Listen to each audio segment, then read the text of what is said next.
Hello, is this thing on? The podcast you're about to listen to contains horribly offensive language, crude humor, and countless spoilers for things we guarantee haven't been spoiled for you yet. Listener discretion is advised, especially if you make me angry. You better not fucking piss me off. If you listen to this in public, this isn't safe for work. Get some fucking headphones or something. Want to skip to a specific section of the show? That's awesome! Just look at the episode description. It has timestamps for wherever you want to go. Now sit back and relax, because you want to listen to two fat guys talk. I like to test my nuts for cancer. Every day, I should say only one nut. My name is Carlos. And this is Dave. This is Two Fat Guys Talk, episode 72. Predestination? The only gods and monsters are people. Dave, give the command to bring up the itinerary. I see the first item on our list is Preamble and Opening Banter. We will now begin the Preamble and Opening Banter. David, how are you? Just fine. Good. Okay, I'm gonna smack you up like usual, but yeah, just fine. Excellent. I'm doing well myself. Good opening banter. No one cares. Good opening banter. Next section, time jumps and fist bumps. You can just stop the headings. Next section, time jumps and fist bumps. The game section. We said this in a Steven Universe episode of the Anime Rave, but I'm not sure when that's going to go up, so might as well say it again. Satoru Iwata, president of Nintendo, has unfortunately passed away. Condolences to his family, and rest in peace. Whatever issues we have with Nintendo, they were never with Iwata. The man was a tireless worker, cut his own pay instead of laying people off where he could. How many rich people do that nowadays? Zero. And legitimately deserves all the outpouring of praise and condolences and good memories that he's getting. He did so many things, like when Melee wasn't fully tested, he took how much of his personal time to do the job himself so that it could get released on time. He was involved in a lot of franchises that became mainstays, like Kirby and Earthbound. Is Earthbound really a mainstay? Really? It's not really a mainstay, and it's not my cup of tea, but it certainly is a lot of people's, so that needs to be considered. Earthbound is kind of one of those series that Nintendo has basically told the North American audience to go fuck themselves on. I realize. For generations. Entire generations. Since the times of Genghis Khan, we have pined for Earthbound. Yeah, there's no excuse for why Mother 3 hasn't been translated, especially since the first Mother has been translated officially now.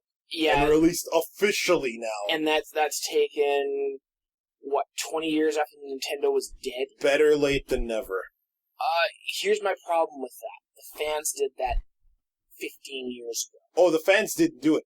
They got a hand of a ROM that was already translated. Nintendo did the translation work. They just never released the game. I'm talking the original Mother 1 translation. Yep. Fans have had a translation for a very long time. That was a Nintendo translation. That wasn't Nintendo's official. I'm pretty sure you're remembering this wrong. Just like Mother 3, there's a translation out there by fans. That one I believe, but Mother 1 has had it forever. And it's an official Nintendo one. It was even called Earthbound. And what fans did is they added the word 0 to it, because that way you don't mix it up with Earthbound. I mean, but why are we arguing about Earthbound? I don't give two shits about Earthbound. A lot of people like it. I don't give a shit about the series or anything to do with it. But I mean, a lot of people do, and Satoru Iwata has to be thanked for that, and we need to remember that, he was always willing to make light of himself a little bit, like when he did the little mock fight with Reggie Fils-Aime at a couple E3s ago. And by the way, folks, if you hear our voices kind of cracking, we have been kind of under a screen of smoke for a while here, thanks to nearby forest fires, so our voices may be a little raspy. What were we talking about? Satoru Iwata. Rest in unfortunately, peace. he can only do so much because Nintendo has had a number of games where there have been massive fan outcry that they want it, but Nintendo's just been like, nope, Japan only. Well, the issue, I don't like that either. I pine for the day when all games are released worldwide, simultaneously, everywhere, in any language you want. However, that day is not yet here. So sometimes companies choose not to release in markets they don't think will pay them. They don't think will pay dividends, right? And I kind of understand that. It's capitalism. Capitalism has its own set of flaws, right? Some companies don't do it for weird ethnic reasons, Square Enix, and that should be lambasted, but I mean... Like with which? Every final mix of a Kingdom Hearts game, every final mix of a Final Fantasy, fair enough. They release a garbage version for their Japanese audience to rake in some dough from poor Japanese players. They give the rest of the world a better version, and then they release the ultimate version in Japan only for poor Japanese players to pay for again, and for people outside of Japan to import. And I'm pretty sure that's not going to end anytime soon. You had final mix. But yeah, Satoru Iwata, may you pave the heavens in pixelated bricks and power sets that one obtains by sucking in and then swallowing. To you, I salute you. That is all. Next section, the TV and movies section that keeps TV and movies out of the games section. You are so bad at this. I will name all the... Oh my god. What is this sudden feeling of... Do you feel it? It's like temporal energy is entering our minds. It feels like you're getting slightly smarter. Like temporal energy is entering our minds. Yep. Like... Your IQ went up. I have no idea what's happening to us right now, but you're fucking everything up! What's this? It's like my brain is being taken over. Aha! We've made it back, Dave from the future. I'm always in link with my future self. Okay, so, next section is I hope Dave-Sempai notices me. Get the fuck back! Alright, so that little skit was ruined because someone couldn't fucking have a little fun. Whatever. I guess we'll just do this normally. So we saw Justice League Gods and Monsters, which I wanted to make it that our future selves came back in time to tell us about, but unfortunately that would have taken effort to do. It's a good movie, though. It's a fantastic movie. It shows why, who's the guy behind it? Tim...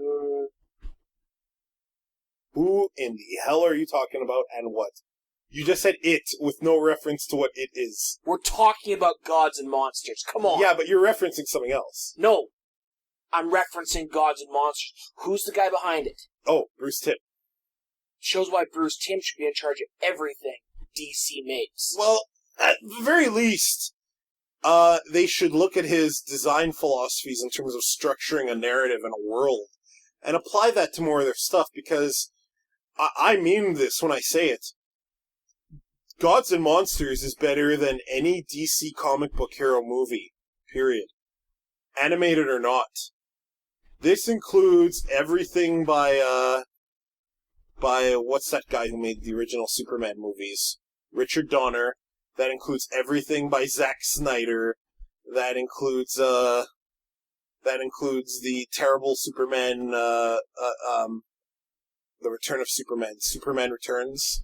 Anything that DC has done live action, except maybe some of the TV shows. I've heard good things about Arrow and Flash, but I haven't seen them yet.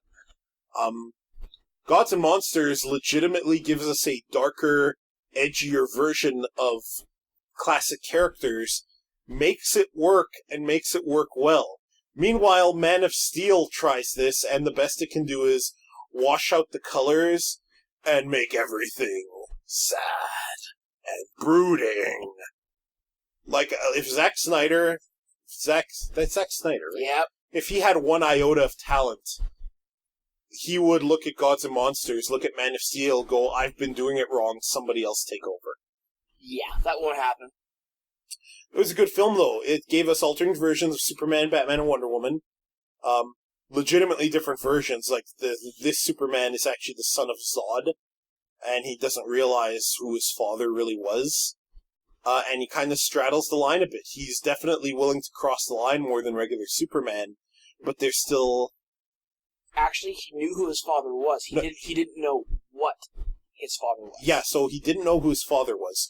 And he was willing to kind of cross the line more than Superman was. But just a bit. Just a bit, for sure. Like, yeah, they're all willing to kill, but he still... You definitely still see that he is a hero. That he is still for the people and, is willing to sacrifice for the greater good. You see that both in the movie and in the Gods and Monsters shorts that Machinima released, which everybody should go watch. Like, Batman is a variation of Man-Bat. It's Kirk Langstrom as a vampire, a very conflicted vampire. The emotional heart of the movie is Batman here. Yes. And Wonder Woman is like a character named Becca, who I don't think corresponds to anyone in the mainstream universe, but she's apparently Highfather's granddaughter.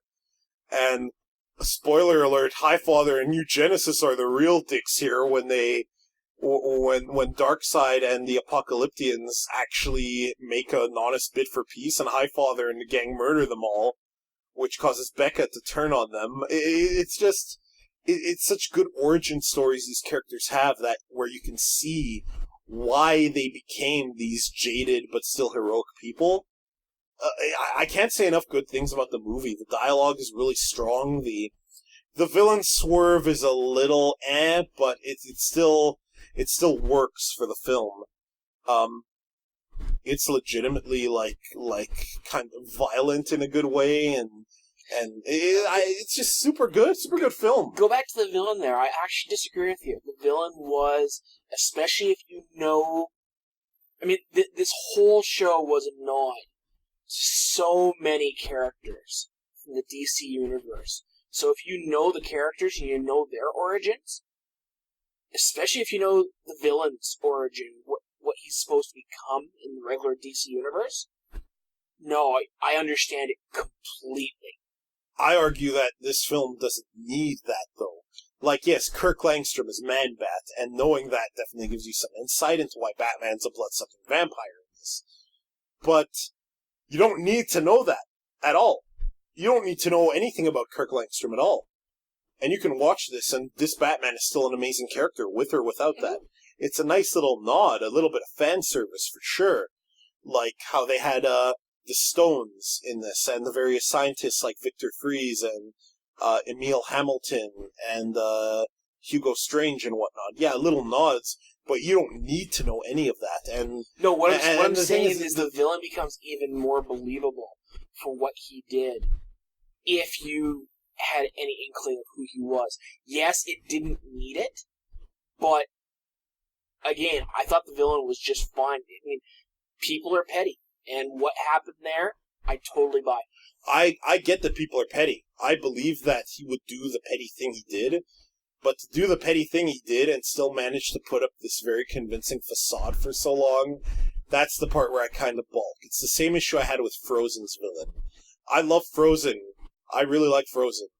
But I didn't really like the villain too much because he went from idealistic prince to snidely Whiplash in the blink of an eye, without even hinting at all that he was snidely Whiplash throughout the film. And, the villain here, and I keep forgetting his name, yeah, he didn't do his full snidely Whiplash turn. It's more believable than the prince from Frozen, for sure. But it's still, when I still saw it, I was kind of like, yeah, I kind of see this happening, and this works. It makes the movie work. It makes the plot work. It still kind of makes me go, well, the villain is the weakest part of this, even though the villain wasn't super weak either. But still, that's a minor issue. It's still a super good film. And I promise you, this is way better than Batman v Superman already. Like, it's already better. Batman v Superman, just listening to what DC is saying about it, they're clueless. They're like, it's gonna be like Avengers, but grittier. which is code. That's not what people want. Which is code for we have no idea what we're doing. People like dark shit, right? Make the movie dark. Mm-hmm. What's our next one? Terminator Genisys. Hang on. Yes. Talk about different DC characters. Sorry, I missed that part. My apologies. I would love to see a sequel to Gods and Monsters. This isn't the precedent for a DC straight-to-DVD animated film, and I wish animation was taken more seriously here so that we could get a film like this released in theaters and taken seriously by the public, but what do you do? I'd rather have it like this than not at all, but I'd rather have it be more mainstream. Regardless, I'd like to see this get a sequel, even though I don't think it will. And it'd be cool to see other interpretations of DC characters, like, how would you incorporate a Lantern into this team? Would it be Sinestro? Would it be a Green Lantern version of Sinestro who was assigned to Earth instead and kind of agrees with what the Justice League is doing but is on the fence about it? Would it be something like a nod to a nod to a different canon's character like Razor, the Red Lantern from Green Lantern, the animated series? He's definitely the kind of character who slots in with this Justice League, right? And that'd be a cool nod to a series that while it finished very well, should have continued. Now, and another Bruce Timm series to boot. So Razor's design in 2D will fit. I guess my biggest concern there is, the end of Gods and Monsters set them up to become a little bit more like, at least at their base of their ideologies, to become more like the actual Justice League that we're more familiar with. So, would a GL Sinestro fit? I think so. With that, I actually like your idea of Razor more than Sinestro. I like Razor better than Sinestro for this because of the nod to a character whose series ended too soon. Because definitely, when it comes to Sinestro, he is a character that will never, doesn't matter what world you go to in the DC universe, he never gets away from the whole going yellow. You know, I disagree. I think if the Green Lanterns worked a certain way, that Sinestro never turns. I think part of the reason Sinestro turned is part of the reason every single problem in the DC universe exists. And that's the Guardians of Oa, the most incompetent group of incompetent elders this side of an incompetent fucking... I don't even know what I'm talking about anymore, but they are terrible. And I don't blame Sinestro for being like, these guys are incompetent. I can't do anything. I can't do any good. And yes, Sinestro has this... He has certain beliefs wherein he believes in asserting control for the greater good that get warped and perverted a bit when he goes yellow. But Actually, what would be interesting to see is if he got assigned to Earth here, I don't see him clashing with this Justice League as much. I see him fitting right in. If it had been before the end of the movie, I agree. But the direction they're going by the end of the movie is not one Sinestro would put up for with long. I disagree. I think this Justice League is still towing the line. They are still going to cross lines where they think it should happen. And that's what Sinestro is all about. So even when he was a Green Lantern, and when they showed him in the animated series, this was really, really good. Like, he crossed the line, and that made Hal Jordan wary of him where he wasn't before, and it made Kilowog go, I kind of agree with him, where Kilowog didn't like him before. That's the kind of character Sinestro was as a Green Lantern. He was polarizing. And the Justice League is still polarizing. Yeah, you are correct. There's definitely signs that they're going to be more like a more traditional Justice League. But they've already shown they're going to murder fools, man. Fools getting murdered still. I don't think so. I think when Superman said at the end there that he's not going to kill you anymore, I think that's the traditional, I'm not doing this anymore, period. Keep in mind, this is just a thought he had too, right? That doesn't necessarily mean that he's going to adhere to this 100%. That could simply mean let's tone it down. And let's tone it down means let's bring people to justice, but this Joker fellow, he's gotta go. We'll see. Or maybe we won't. That's the issue. Yeah. But like, I've been blabbing about how I would put a lantern in. I want to hear from you. Pick a hero. Put him in. Let's hear what you got to say here. Well, I'd be interested in seeing a truly new version of Flash. Flash has the speed to kill hundreds in moments. Mm-hmm.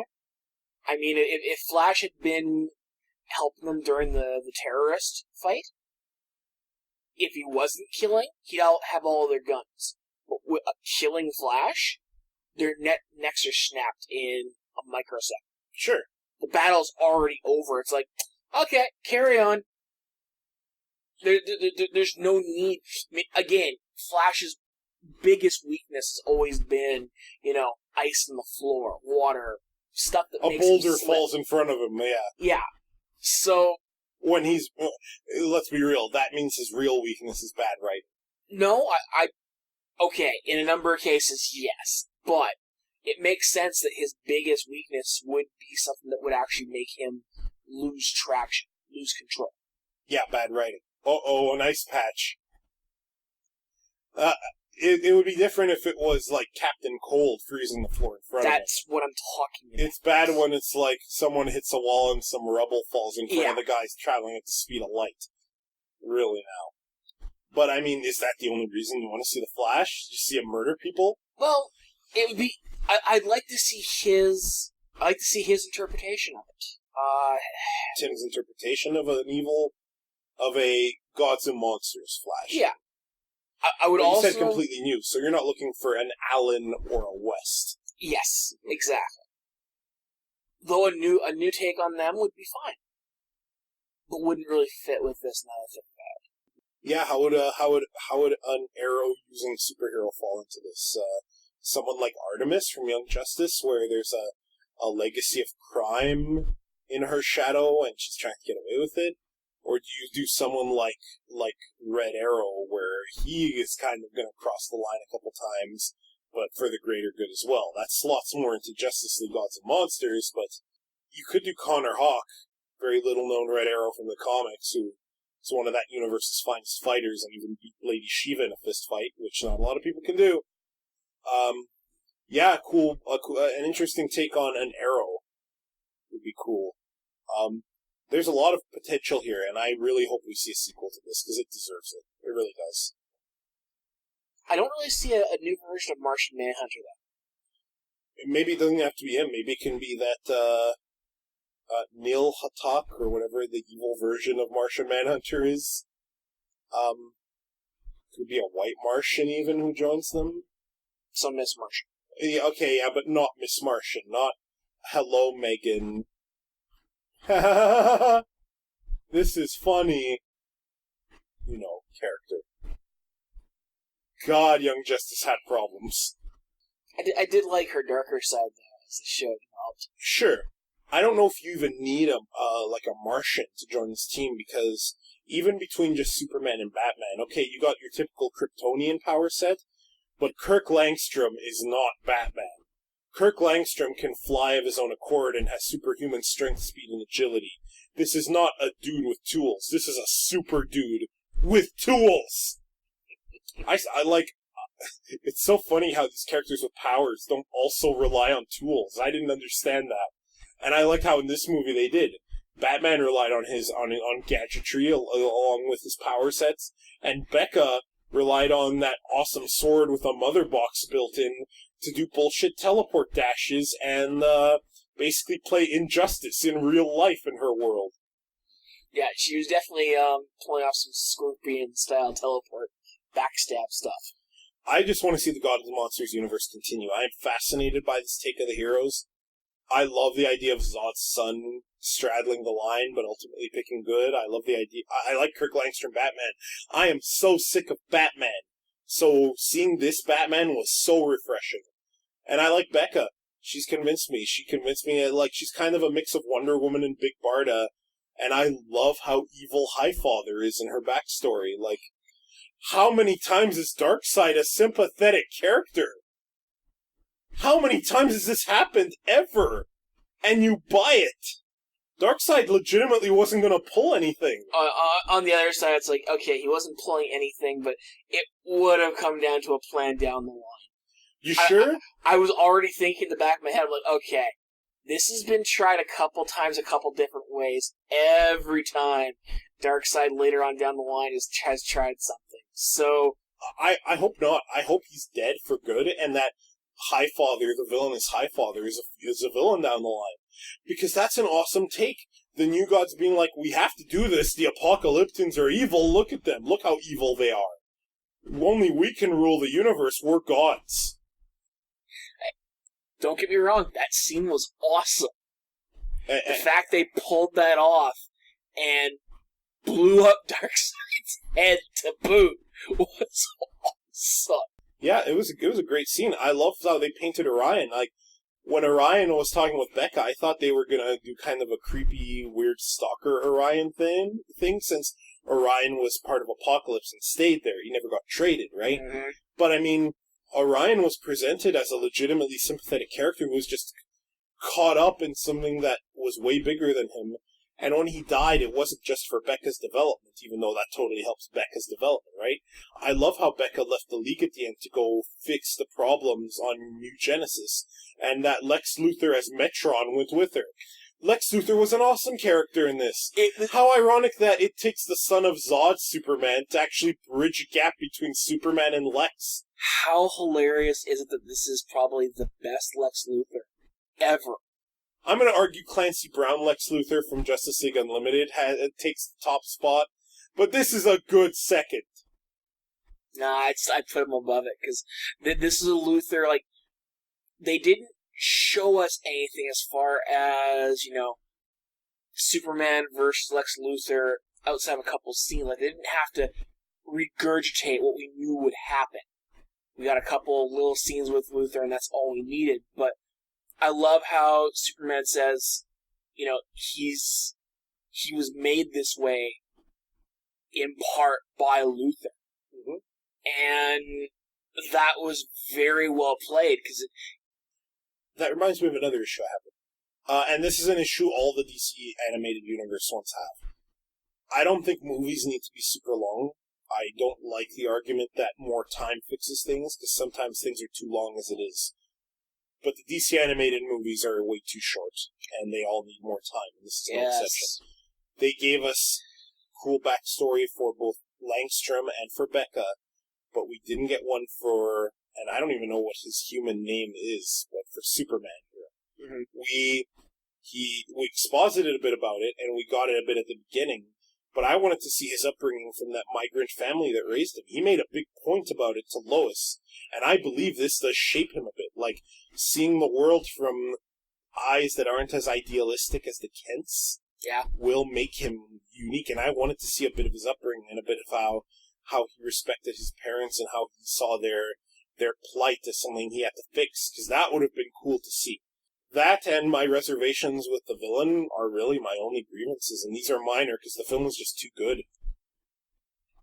I love Gods and Monsters, man. This is easily the best of their animated films. Easily better than any DC live-action film they've done, including Batman v Superman, despite having never seen it. It's just so good. It's so good. Very enjoyable. What's next in our TV section that doesn't have games in it? Terminator Genisys. This is a fun movie.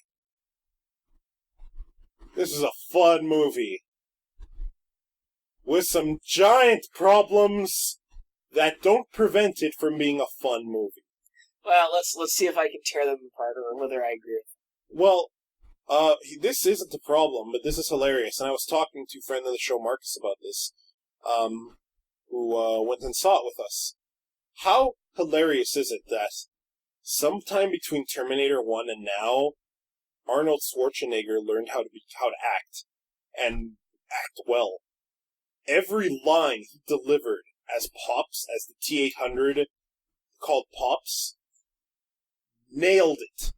I'd argue that he nailed it in Terminator 2. I think even in Terminator 2, easily the best Terminator movie. This doesn't touch it, let's be honest.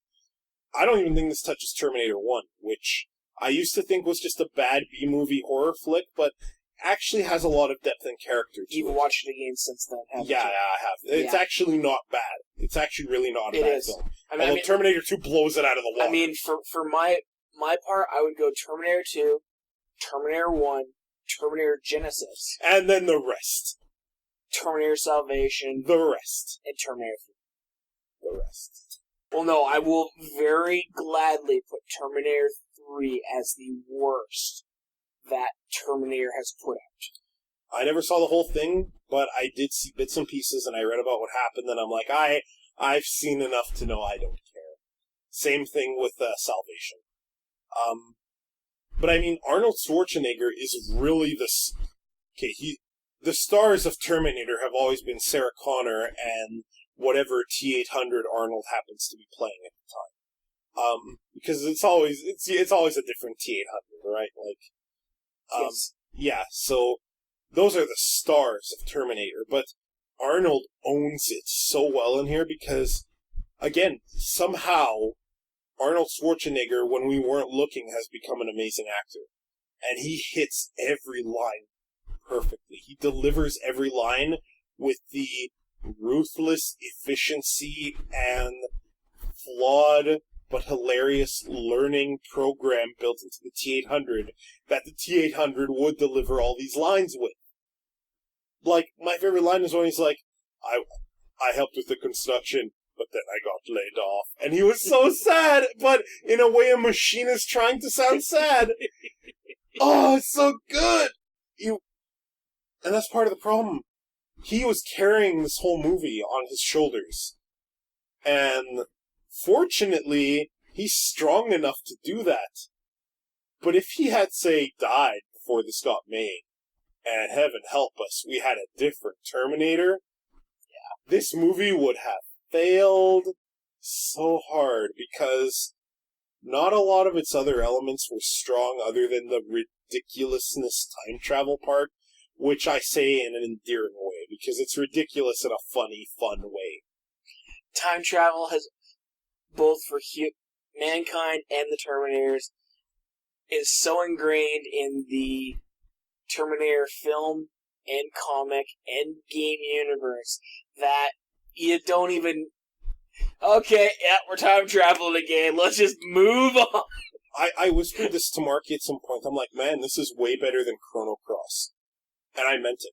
Oh, like, easily. Terminator easily does the convoluted timelines, but they all kind of make sense when you think about it, sort of thing, way better. Yeah. Because it knows it's ridiculous. It's always known it's ridiculous. Mm-hmm. And Genisys just plays with that idea. It's too bad that we just couldn't somehow travel back in time, no pun intended, and get the actors who played Sarah Connor and Kyle Reese from the first film, because they were way better than the Sarah Connor and Kyle Reese of this film. Easily. Those two had so much good chemistry. And to the credit of the actors who played Sarah Connor and Kyle Reese in this film, they tried. They tried really hard to be kind of sort of Terminator 2 Sarah Connor, but not wanting to follow destiny, and kind of sort of Terminator 1 Kyle Reese, but with his destiny flipped on its head. They tried, but the writing was really kind of weak, and we didn't need to have them fall in love again, not with the lack of chemistry these two had, and they really didn't have as much. I liked that they all lived at the end, and we hinted at a sequel, but a lot of this film seemed like it was done for shock value, like, oh my god, what if John Connor was a Terminator and came back in time and tried to kill them? That would be cool, eh? Throw that in, that's the next scene. It kind of almost feels like as they were writing, they're like, okay, what the fuck do we do now? John Connor's a Terminator! What the fuck do we do now? He's a regenerating Terminator! What the fuck do we do now? Pops is gonna get T-1000 powers! What the fuck do we do now? Oh, we're at the end. Whew! Good thing we don't have to write more movie. Well, and the whole reason for making him a T-1000 is so that in the next film, if Arnold's not around, yeah, he can take on whoever they need. Exactly. However, But let's just say that when they make a sequel, and they will, well, at least if it does better foreign than it does domestic, they're gonna need Arnold. I sure hope so, because he carried this movie. And as fun as this movie was, there were so many missed opportunities. How cool would it have been if John Connor presented an argument that the machines realize they can't beat man, that's why they're becoming one with us now? What if that was the argument? Not that they're infiltrating us and warping us, but now that we're one, we can all be like this. We can all be man and machine. And there's no need for war, because we will all be both. We'll have the best of all worlds. That would have been a much more interesting question for him to present, and a much more interesting thing for this Kyle Reese and this Sarah Connor to tackle. Because again, this is the Frozen movie problem, is he turned into Snidely Whiplash. And especially a John Connor infiltrated by Terminator cells, realizing that he has his power, that should not be the case. Okay, however, I like where you're going with it, but that wasn't what they did in the movie. John Connor was not there anymore. No, I know that. I'm saying I wish that wasn't the case. If they had gone your route and made it so that it was still... Okay, but I mean, like, come now. Yeah, I know that's not what they did in the movie, and that's my point. That's not what they did in the movie. That's a missed opportunity. It's a missed opportunity, but it's not how the Terminators work. I know! Skynet hates everything about humanity. Not just the flesh and bones of it, but our individuality and everything else. So... This is my Bird Goes tweet nod. Yes. So, the idea of infecting mankind with the Terminator cells, sure, but it would just turn everybody into robots, and yeah, it would be over. However, and I have to borrow a little bit from the extended universe on this, just a bit, but that wasn't the end game. Fuck the extended universe. I know this is how it all works. I'm saying how it works is stupid. And it would be cool if Skynet, after trying to go back in time and always somehow getting thwarted by the most primitive means, maybe started believing in a little bit of fate and went, what if their cooperation is the issue? Okay, let's cooperate. And anyone who doesn't cooperate's gotta die. And that's the compelling argument. Sure. For all its actiony bits, Terminator 1 and 2 still have compelling questions about the nature of destiny. Like Kyle Reese sired the very man who sent him back? How weird. That's predestination paradox, right? That's why the title of this podcast has the word predestination in it. Because this is Terminator. It's predestination paradox in every possible way you could imagine. Like, what I find hilarious is as we get more movies, Judgment Day isn't eliminated. It's just pushed back a little bit. It's pushed back. Its nature's changed. And it frustrates me that they're willing to do that, but they're not willing to take it one step further. And that's my ultimate disappointment with Genisys. It was a lot of fun, but it could have been even more than that.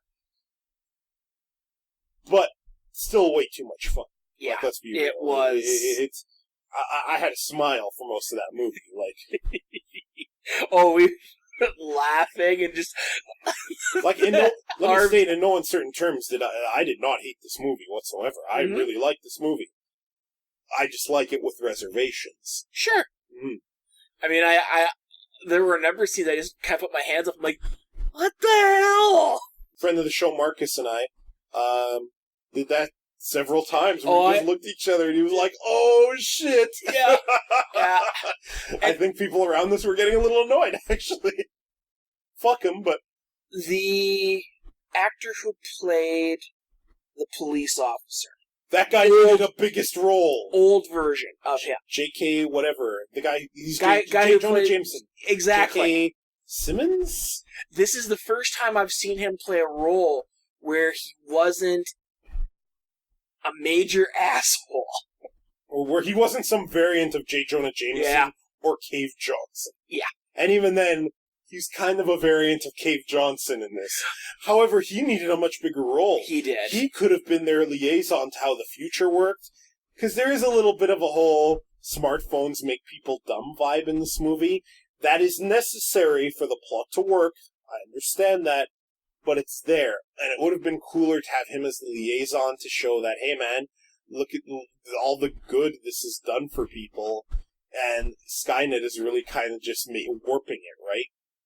Because there's a little bit of a vibe there that the creators are going, look how people are always buried in their phones and all that. That's really up and center in the movie. Okay. When I saw that, I turned my head up from my phone and I'm like, fuck you!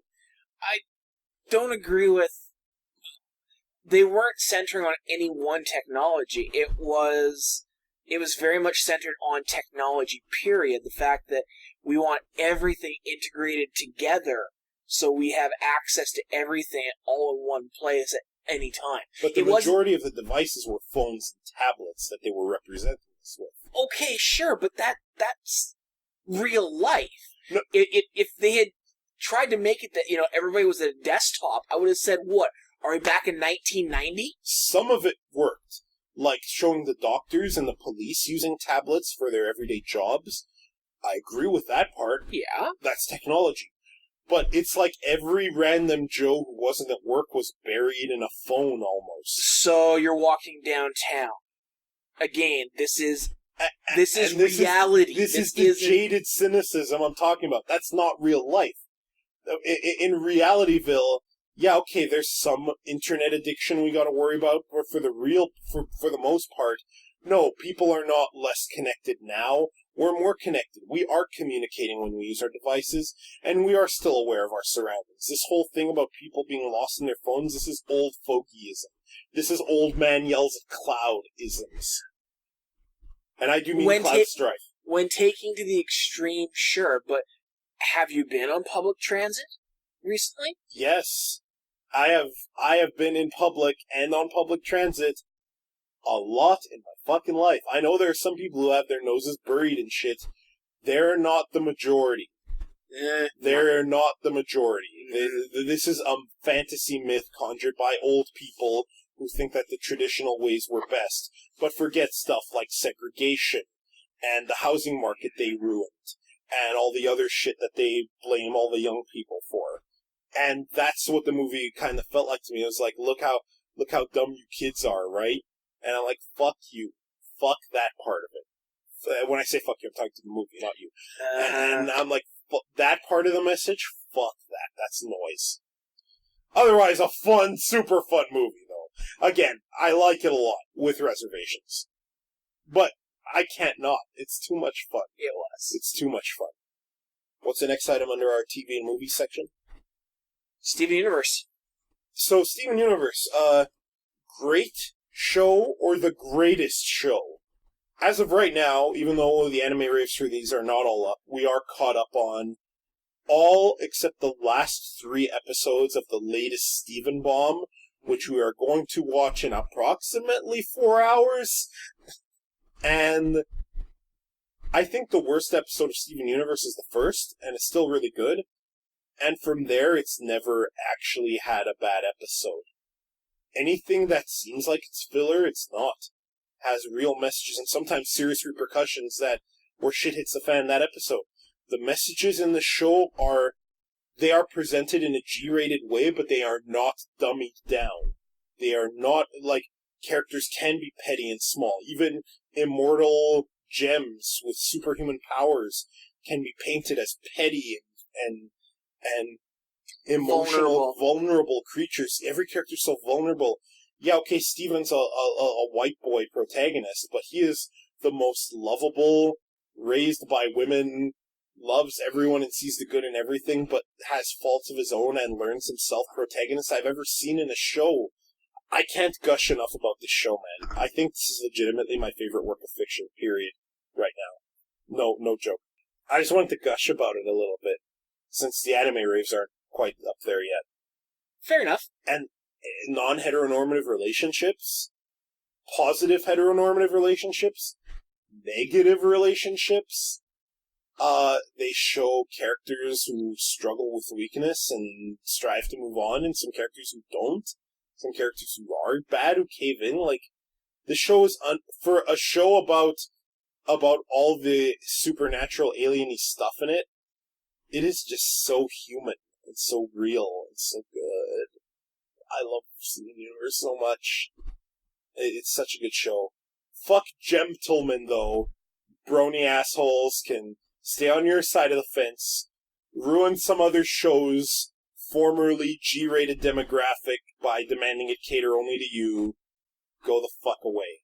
Steven Universe is awesome. What's our next section called?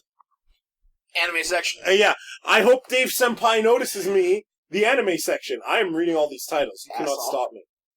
Like, I can just bring this up on my phone. Don't worry, I'll find it. Yeah, what is on our anime section? You took it down from the big billboard down here in the amphitheater of awesomeness, and you put it on a local screen that I can't see for shit. Next topic is harem manga. That's not the topic. Be more specific, please. You've got written down here, I'm the main character of a harem manga, but I'm gay, so every day is hell for me. Yes, did you read it? Yeah. Isn't it amazing? So this amazing manga that Dave just doesn't appreciate is about... It's only like 6 pages long, but it subverts so much garbage in anime. It's like... It's exactly what it is. This character's the main character of a harem manga, and so all these girls are falling for him and falling on top of him, literally, and grabbing his arms and pressing their boobs against him, but he's gay. So he's like, this all sucks. This is not the attention I want. It's like the Sunday girl is trying to say, like, oh, it's not like I like you or anything, and his answer to her is like, okay, whatever, I don't really like you either. I think my favorite part of it was when one girl who likes him, well, one of the many, is talking about he liked to go and see her her cat who gave birth to kittens, and he's like, no, I don't like cats, I'm allergic. The next panel is the guy that he likes saying the same thing. He's like, oh yeah, I love cats. Yeah, I fucking love cats. Oh, so I like how he has a not blood-related older sister and a not blood-related younger sister, and his parents are always overseas. Yeah. And they're like, he's like, this is like a dating sim, a really shitty dating sim. I'll put a link up in the show notes to this. It is so funny, and anyone who watches any kind of anime or reads any manga and has read these, usually garbage, not always garbage, but definitely cliched harem stories, will get a kick out of it. Oh yeah, no, the sisters that he lives with, like, all the situations was totally making fun of the traditional harem mangas. It's... The very first page is this girl is falling on top of him, her pussy in his face. Yeah. And he's literally being like, you're kind of heavy, can you get off me, please? Yeah. And he's like, this happens to me all the time. I don't care. It's amazing. Amazing. It was well written. Yeah, it was a lot of fun. Okay, this isn't the greatest work of fiction ever written. 6 to 7 page little thing that makes fun of tropes. It's fine, but yeah. It's good. It's funny. You've got a suggestion here for... No, don't introduce it like that. If you're going to put the screen in your view, introduce it like it came from you. Don't be like, you have written here. You know why it's not on the screen. No, I know. You're trying to avoid burning. I'm fully familiar with the fact of why you're doing that. Mm-hmm. I'm laughing at your expense a little bit, but still, like, I mean, let's leave some mystery to our audience here. I am completely nude right now. No, you're not. Completely nude. And never will be. Completely nude. Okay, so, bring up an anime. Any anime. Oh, this is a topic where I want to make the Gods and Monsters thing for various animes. And you ruined it. You know, one day we're gonna have at it, my friend. One day. Like, okay, there are several people that are on my knife fight list where we have mutually agreed to a knife fight. One of them is Kyan. Shoutouts to Kyan, maker of I Want to Be the Guy in the upcoming Brave Earth prologue, which you should go check out on Steam Greenlight. He loves Evangelion incorrectly, and Full Metal Alchemist Brotherhood also incorrectly. I think Evangelion is overrated correctly, and I like 2003 Full Metal Alchemist correctly, and he and I have scheduled a knife fight for some time in the future. Me and Kai get along just fine when I talk to him.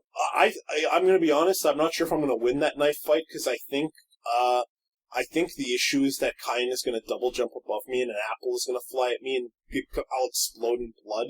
I think that's how it's going to work. Here's the thing. In a knife fight with Kyan, you're going to be that guy. That was way funnier than it had any right to be, and yet I'm still not laughing. I'm laughing now, though. And yeah, I've got a few other people that we have knife fights scheduled for, and you're one of them, my friend.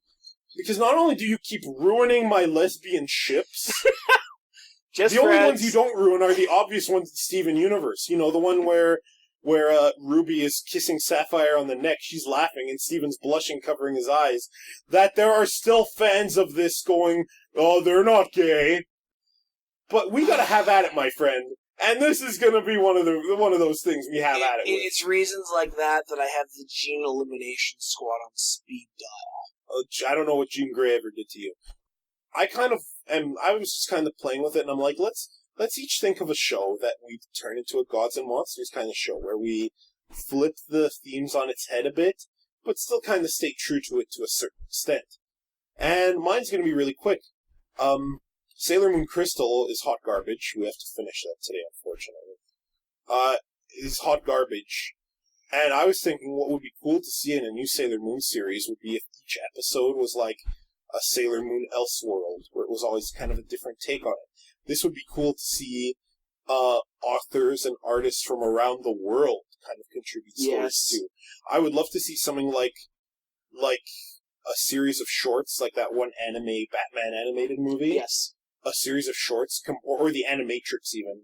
I would love to see a series of shorts from animators and authors from around the world with various Sailor Moon Elseworlds. And as I was thinking of that, I'm like, well, here's one just off the top of my head that's kind of Gods and Monsters-y. What if, in this version of Sailor Moon, Queen Beryl has assembled a team of Sailor Scouts that are our familiar crew, but not quite, I kind of like the idea that the intelligent one, the Sailor Mercury of the group, is secretly some kind of sadist and may become the ultimate villain in the end. Or something like how the Shrine Priestess is a total recluse who hates all people, and this being a hero thing is kind of what breaks her out of her shell a little bit. But the main key thing I was thinking is, what if Queen Beryl is leading this team against Prince Endymion, who is still ruling Earth, but in a sinister, behind-the-curtains way by controlling the American government, and is secretly responsible for all the bad stuff that they're doing. Because fuck Tuxedo Mask. And it would be interesting to see kind of the globe-trotting secret adventures they have to have, while keeping on the run from, like, the CIA and the FBI and Donald Rumsfeld. Donald Rumsfeld is a prominent character in this. Secretly, actually, Queen Natalia. See, in a show like that, I would remove any calling out any specific. It wouldn't specifically be the U.S. government. It would be like the government of Freedom Freedom Nation, something like that. Kind of like how in Steven Universe, it's kind of America, but it's kind of not. I do find it funny though that you were basically in your Shrine Maiden comment. That's Sailor Mars right there. No. Ray just distrusts men. She is correct too. But what if she was a total recluse and hated everyone?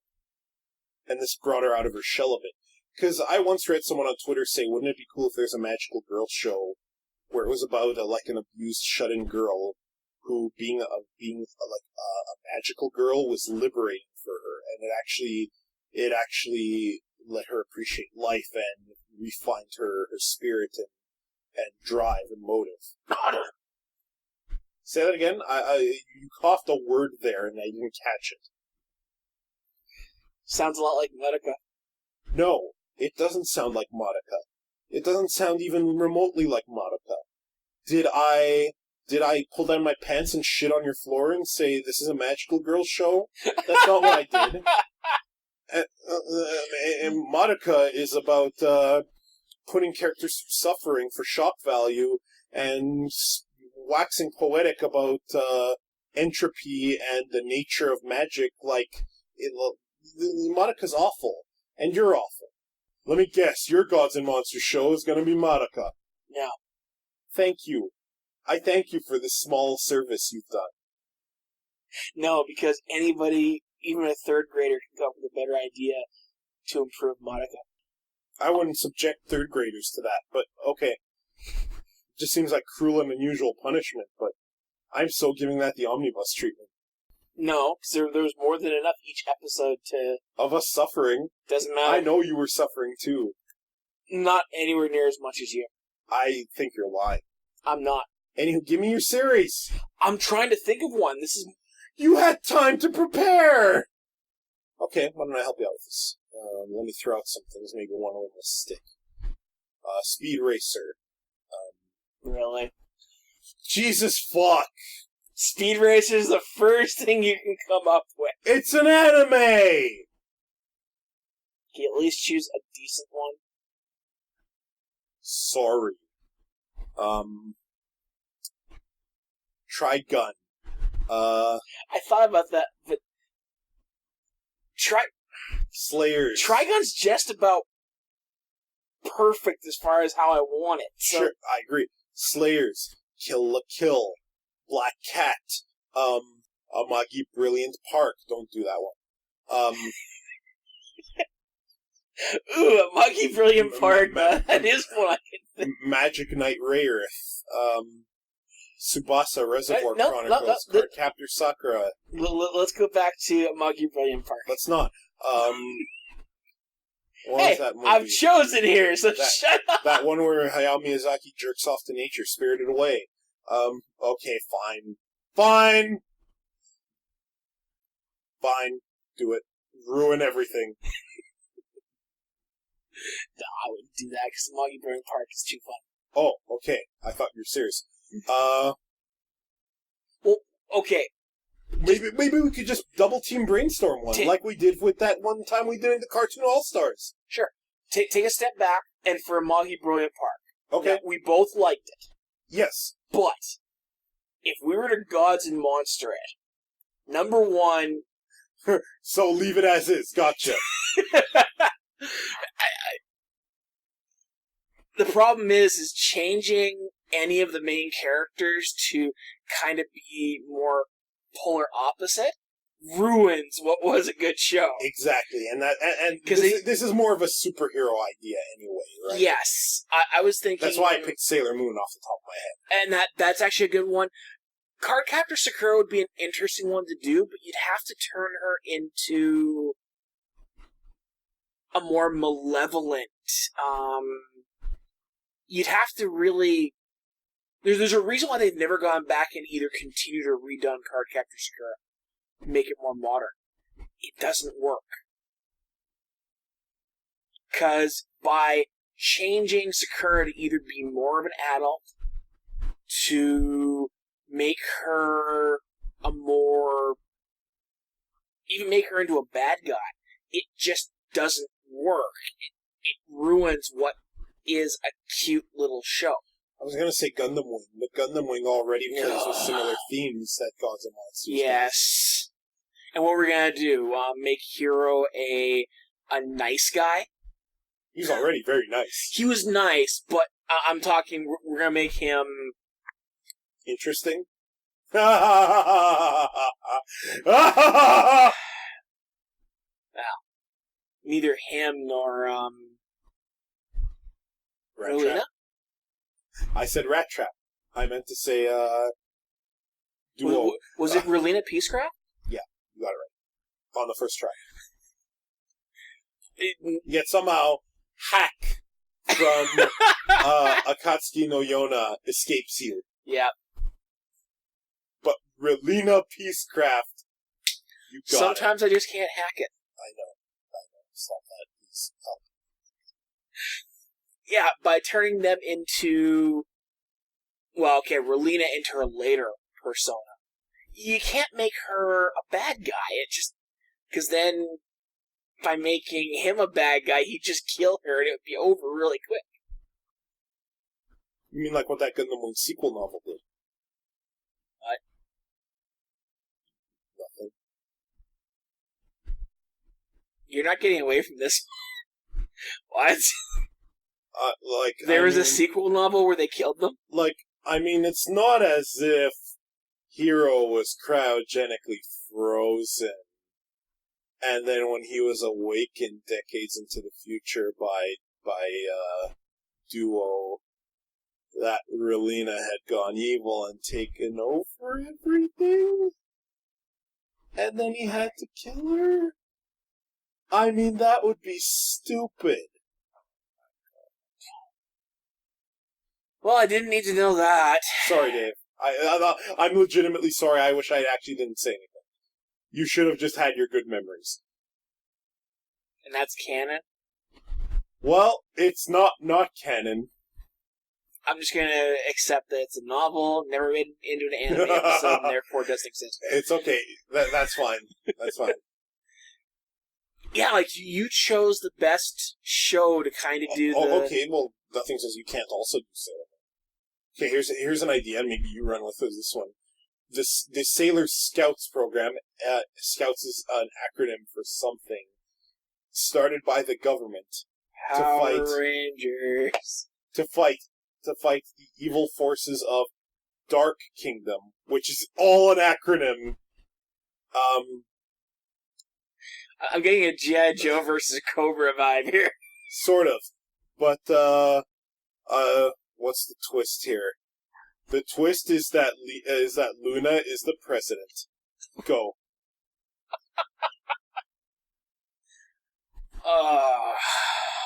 And her microphone's a ball of yarn. Okay. I've actually got one. I see her creative juices flowing. It's kind of disgusting. Put that back in there. Love Hina. Oh, no. Should we just do a Magi Brilliant part? No, I'm doing okay. Love Hina. Well, rock bottom, here I come. Let's do this. Oh, come on! Love Hina was already ridiculous in its premise and how everything went off. The repeated use of hammer space has damaged reality, and much of the Earth has been destroyed. Now they have to deal with the fact that they caused this. The Love Hina establishment is a resort location for villains, run by our main character, who I don't remember his fucking name. Me neither. I won't say Kirito, it's not right. It might as well be Kirito. So sure. And he has brought together the greatest sadists from around the world to try and bring among a plan to take over the world. And then these sadists eventually find the heart. Nope, I'm getting rid of the harem part.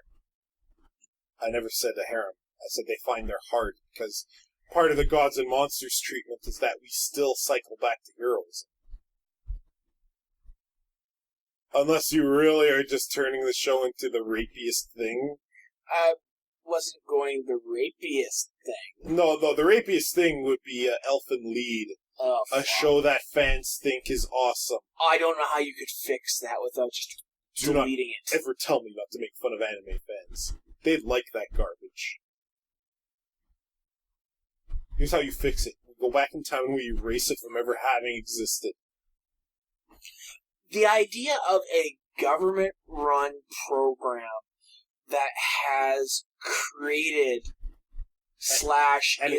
is working with these creatures is basically Cadmus.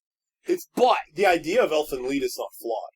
It's in its execution that you're turning the two cousins into sexual objects, and then you're turning your monster, who has a heart of gold but yet an inner demon, into a sexual being as well. That whole show was rapey.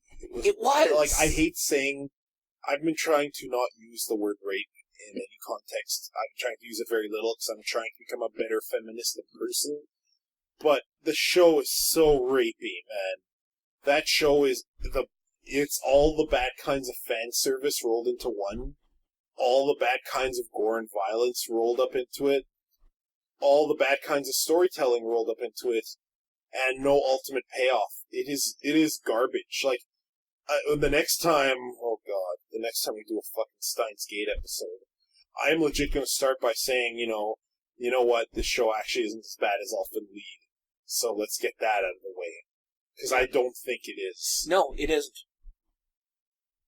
Now, I'm trying to think of how to Gods and Monsters Up Elfin Lied. No, don't do that. Go back to your Lovina thing. Like, you keep mentioning something worse than the last. Just stop. Let's get back to... So a thing of Sadis, and they eventually find the bounds of friendship, and Amanda Waller can trust on them. But it wasn't Amanda Waller. The president is, I don't know, that robot. There's a robot, right? There was a turtle. I want to remember there's a turtle in Lovina. I try to erase Lovina from my mind every day, but I can't. So there's a turtle, right? Tama, yeah. Sure. And there was Mechatama. Yeah, that's the one I want to be the president. Let's move on. Okay, what's the next section called? Mailbag and Corrections. We have corrections to make. The other podcast, I said you're a good guy, Dave. I take that back. And that's our corrections. So, mailbag. I'm going to correct something, alright. We have voicemails from the usual suspects, Meowth, Rowan, and others? I think it's just Meowth and Rowan this time. Probably Meowth and Rowan. Okay, well, let's throw them... Last time, I just let them play right into the mic, and it worked out. I'm thinking we could just do the same thing. Hey, Congressman Dave, it's Meowth 900 here. I am still very sad about Iwata's death. Rest in peace, you cool, happy man, you. Anyways, I saw some nice fan art, like during the night and, the day after. The one that really broke my heart was the one where Iwata's lying down on the ground. And then Kirby, Miss, Pikachu, Mario, and Isabelle from Animal Crossing are crying. And they're holding, items that revive people when they're dead. I was like, oh, my feels. But yeah, happened. But I think my favorite failure was that comic where everyone is gathering around and everyone says, he's coming, and then Ness from the Earthbound says, who's coming? A very important person. And then I guess Mario or somebody meets Iwata in the room and everyone's all gathered around and they say, welcome, Father. Oh, that was so happy. Anyways, did you guys have any favorite Nintendo characters and Iwata fan art? I saw one that kind of hit me in the feels a bit where all the Nintendo characters were mourning Iwata, and Bowser didn't want to let his spirit go, and they just put a hand on his shoulder, and he just did so Iwata passed on. I'm like, oh, Bowser has a heart! Yeah, it's sad. We talked about it earlier. Terrible tragedy. He was too young. Any favorite art you've seen of this? I hit a couple threads that had too many, and I finally had to tear it up a little bit. So I just kind of... No real favorites that I could describe, but yeah, there's a number of really good artists that have done things like just having a bunch of his main characters there saying goodbye, and just... The outpouring is understandable for what happened there. Yeah, we're worse off for his loss. During the whole thing where everyone's crying and because Iwata passed away, they're all gonna be sad. I'm kind of trying to remember the happy times, during all those E3 and Nintendo Directs. There was a lot of fun moments in some of them. I think my favorite Iwata moment in the Nintendo Direct thing was when they were talking about Luigi's Mansion Dark Moon, and when Iwata was talking to Luigi, and then a whole bunch of Luigis appeared. And when Iwata was wearing that Luigi hat, and he gave Miyamoto a Luigi hat because he had a vacuum and he was trying on ghosts, that was cute. And, of course, honorable mention to the Iwata Jim Henson Muppet. Yep. Oh man, that made me feel sad when someone said that they used the puppets so we wouldn't see Iwata looking all sick and stuff. Oh, ouch. That hurt a lot. Anyways, what was your favorite Mr. Iwata E3 Nintendo Direct moment? Yours? I think the fight with Reggie last year. The fight is definitely one of my favorites. I honestly liked when Iwata would just talk about the game. Like, he would just go up there, and he would talk a bit about a game, he would talk about its projected release date, and if it was late, he would apologize for it and bow. Like, this is a humble thing to do. And his English wasn't, it wasn't bad.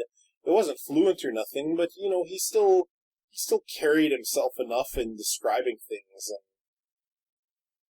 And I'm gonna give it to the fight with Reggie Fils-Aime because, of course, I'm me and I have to give it to that. But I mean, yeah, I enjoyed listening to him just talk about games coming out. Like, I know you and I disagree about Nintendo's E3 presentation 3 E3s ago.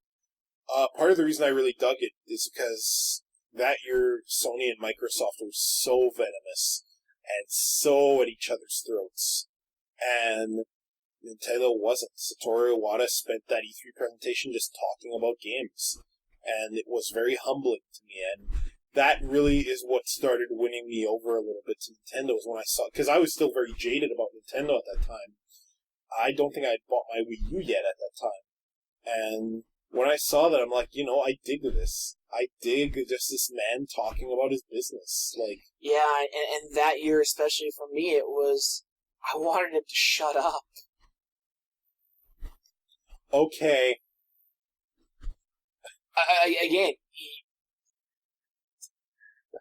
You are something else, Dave. You are something else. I didn't care a lot about what he was saying. He was going into more detail than I wanted. I wanted things to get onto the games, and I understand why you liked it. It's why I didn't. I like the fight scene. Great fight scene. The fight scene was great. Although, let's be real, Reggie had him beat. You don't beat the president. Oh yeah, no, that wouldn't have.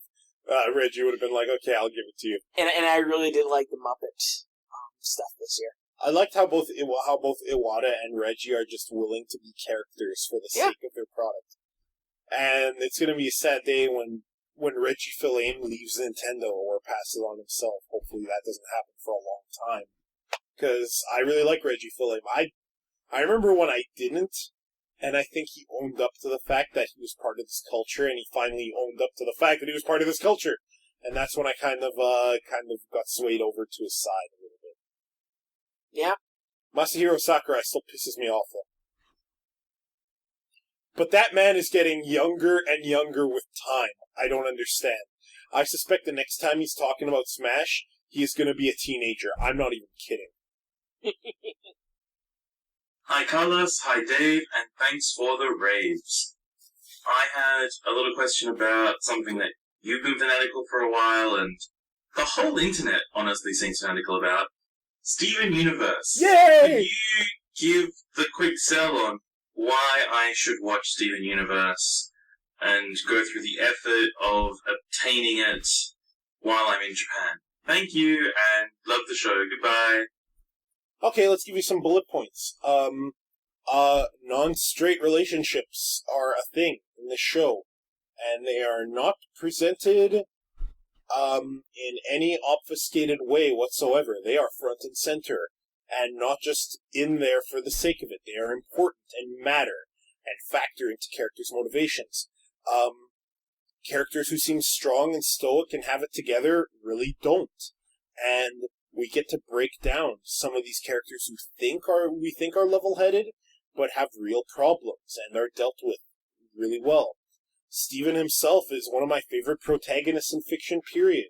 He is vulnerable but optimistic. He has his own hurdles to conquer, but is so good at helping people conquer theirs. He not only makes other characters better, his own growth is the cornerstone of the show, and you can legitimately see why everyone loves him. Heart and soul. Unlike Kirito. Yeah, he is just the soul of this fiction. Unlike Adventure Time... Okay, which sucks. Like Adventure Time, there are hints, there are bits and pieces and hints given early on about the greater scope of this world and this universe, no pun intended. Unlike Adventure Time, these are realized, become important plot points, and become an important part of the ongoing narrative. There is no real filler in Steven Universe. Any episode that seems like filler has either an important lesson to teach, or wasn't filler, they were duping you because it matters and shit just hit the fan. The one non-canon episode, the Uncle Grandpa crossover, for a character as irritating as Uncle Grandpa, legitimately funny, hilarious episode, and a good break from a lot of the drama that was happening in it.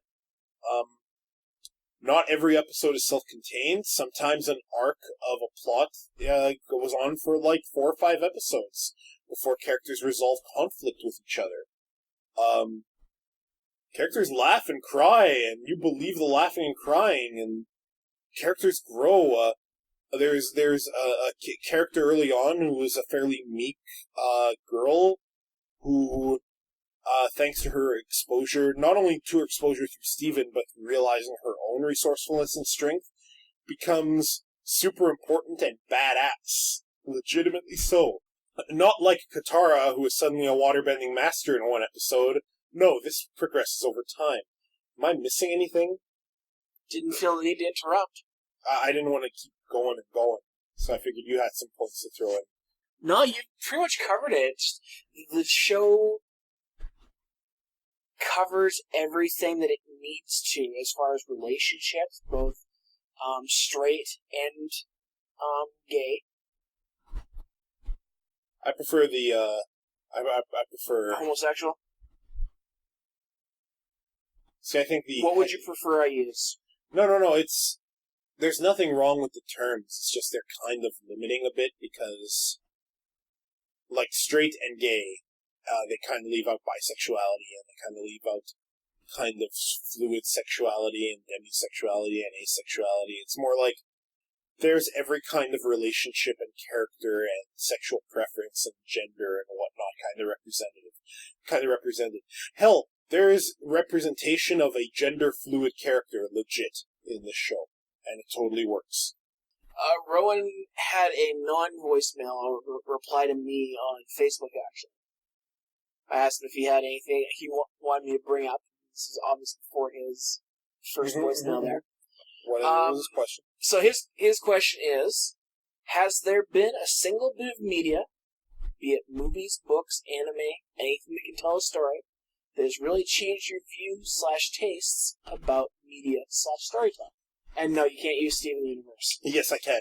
It's called Steven Universe, and it has shown me that you can do a G-rated show with some PG elements. It's probably more PG than anything. It started to get PG. Yeah. That shows representation in a positive light, and that shows relatable character issues and dynamic relationships in a very masterful way. Steven Universe has really done it. Before Steven Universe, and also a recent show, Gravity Falls, showed me that Disney animated shows don't have to be terrible and can in fact have ongoing plots that may turn real dark real fast. How about you? Well, to not use the two that you've... No, use whatever you want. Why do you gotta put that rule in? Well, no. There's no point to the rule. Say Steven Universe and I Gravity agree Falls. with both Steven Universe and Gravity Falls, with throwing a third one. Mm-hmm. Star vs. the Forces of Evil. That's really changed your perception of media? I love that show, but it's not like it's terribly innovative or fresh.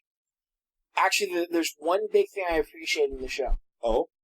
The relationship between the two main characters. What are their who names? I can't... Well, Star! And? Oh, come on. I'll give you a hint. It starts with M and rhymes with Darko. Marco. There you go! Good work.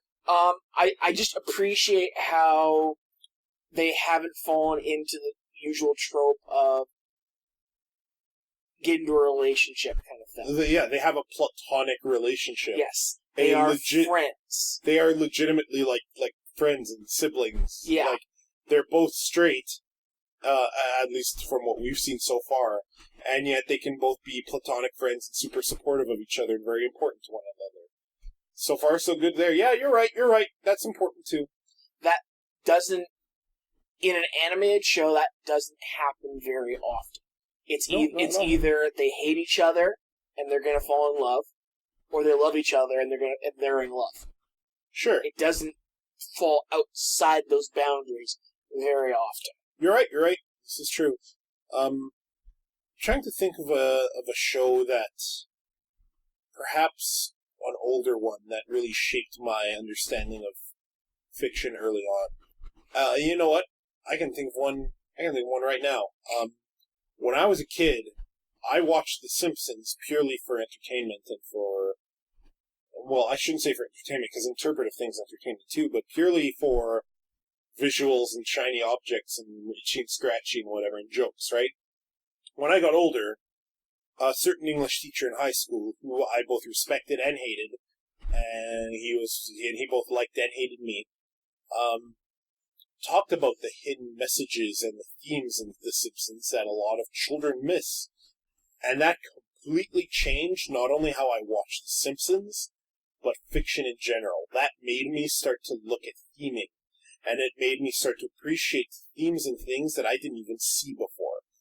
And it made me appreciate just the craft behind that goes into a story. And The Simpsons really does that. It's very humorous and silly, and there's usually a strong, at least in the earlier seasons, there was usually a strong moral and lesson to teach in it. You have a show that did that for you from the halcyon days of yore? Married with Children. I mean, Married with Children, if you rewatch it or start watching it today, would be very surprised at what they got away with on that show. And rewatching it today, it's like if you're watching that and then you try to make fun of somebody, say watching, I don't know, Trailer Park Boys, it's kind of like, you've got nothing to talk about. It was that generation's Trailer Park Boys. In a way, really you're right. It's very Trailer Park Boys-ish, isn't it? I never thought about that. In both the way that Trailer Park Boys actually does have some intelligent stuff it's talking about, even while it's making fun of it, Married with Children kind of analyzed the family dynamic and how, as much as a family can hate each other at certain points, they can come back together in the bad times as well and just kick some ass. There was definitely that optimistic slant in Married with Children.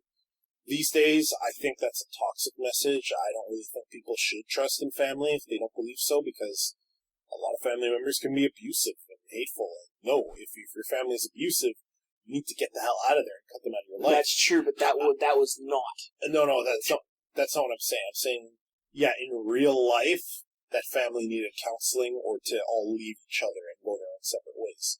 In the show, it's kind of like how Roland Emmerich films are garbage, but I appreciate his optimism.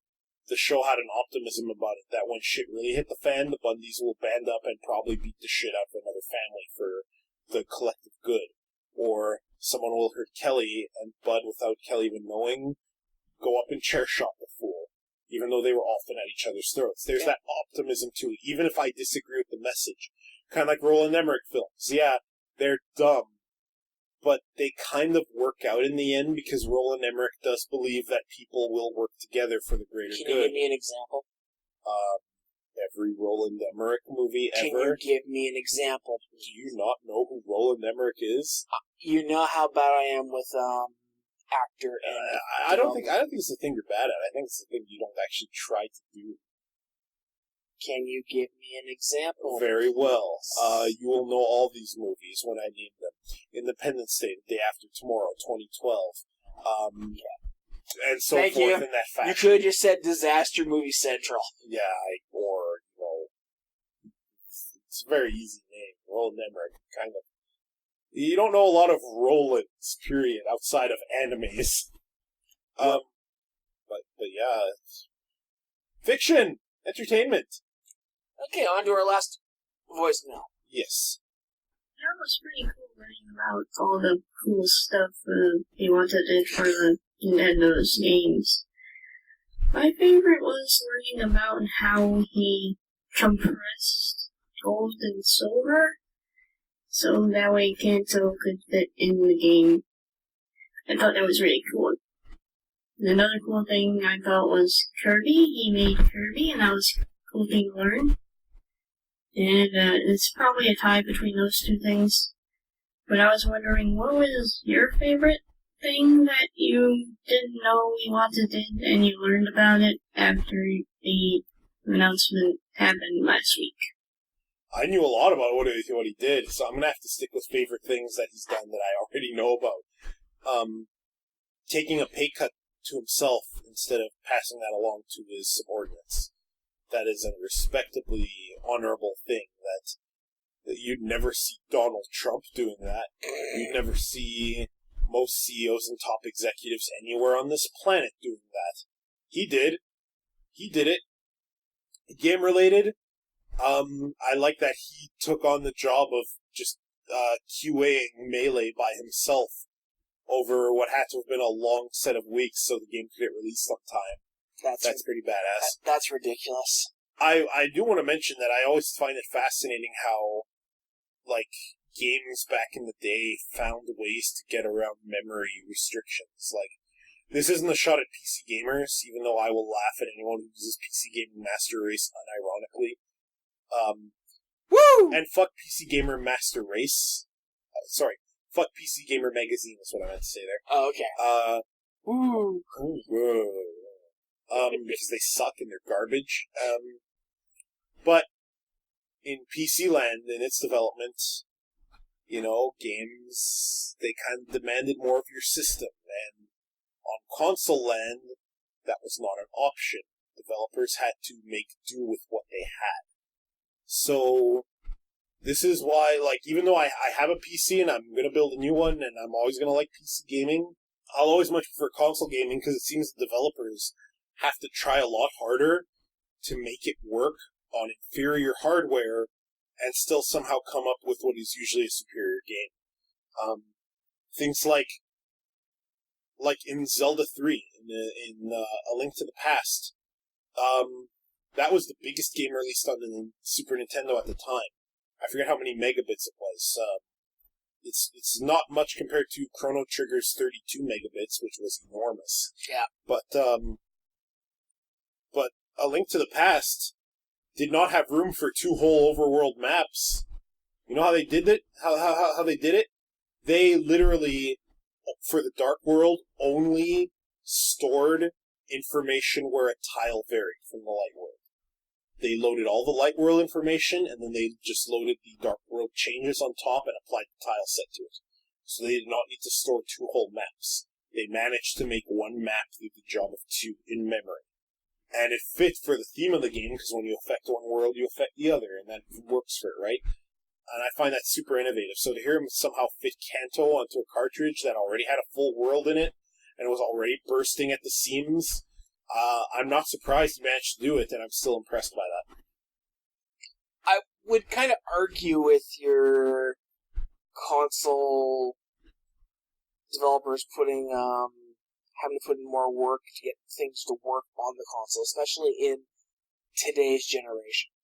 PS3 and PS4, Xbox 360 and Xbox One, I don't think they're putting in as much effort as back in the days of the PS1, PS2, and Xbox original. because those games had to release working. Mm-hmm. There was no opportunity to patch. If you released a game that was of the quality, say, of the PC version of, Assassin's Creed Unity. If you released a game like that, you had to recall that game. So, I think devs have actually become lazier as far as what they can release thanks to being able to patch. Oh, PC gamer devs have always had this luxury. Yes, and this is why I'm it's saying shown. There are some classic PC games I love, like Doom and TIE Fighter are my big examples. I Never had to be patched. No, not true. They were both patched. They were both heavily patched. What are you talking about? Doom v1.9 is the latest, greatest version of that on DOS. For the longest time, 1.66 was the final version. They even patched it after, Doom 2 came out. They patched Doom 1. To include Ultimate Doom, of all things. The entire fourth episode. Okay. But they also fixed a lot of the mechanics. Doom got patched all the time. There are no less than 12 patches for Doom and Doom 2. And TIE Fighter got patched too.